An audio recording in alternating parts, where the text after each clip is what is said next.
Hello po. And, ay, kakatapos ko lang po lakarin mula sa MOA Mall of Asia hanggang dito po sa Quirino Grandstand para samahan ang parada ng mga artista dito po sa ating MMFF 2010 Parade of Stars. So, ayun, pauwi na po ako. At, ayun, sobrang napakasaya po kasi nakita ko na po si Marian Rivera. Ang ganda-ganda na po talaga.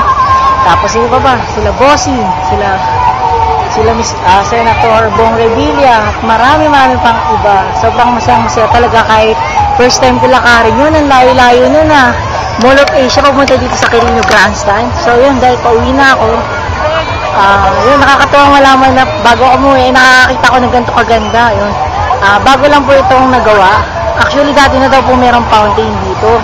So nakakatuwa na binalik nila at sa tingin ko mas pinaganda ngayon. So ito po, napakilala ko po sa inyo ang Rizal Park US Dancing Fountain. Ayan. Di ba? Nakikita nyo ba yun? Daming bata, daming tao. Kasi mamayang gabi na po, Pasko na. At nanggaling din po sila sa Quirino Grandstand upang panoorin ang parada ng mga artista para bukas na po sa 2010 MMFF. So, ayan kung inyo pong malinaw na nakikita, ayan po. Wow! Sobrang laki po talaga niya. Ewan ko lang kung dito sa video cam ko kung medyo na-appreciate nyo po. Ayan diba? Yan pala yun.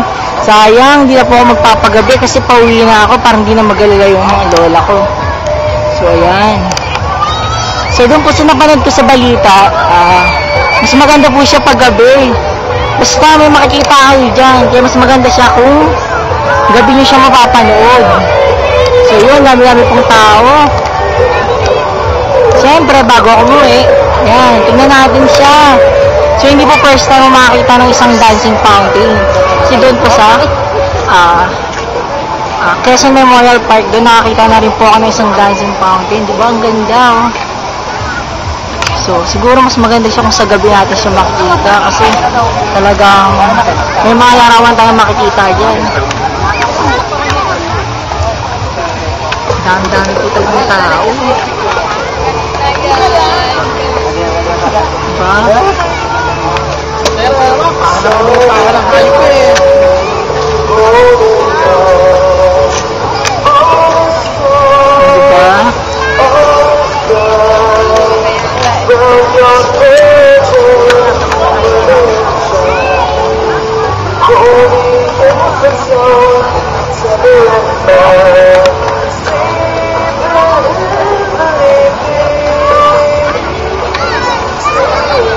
Ayun dami pong tao.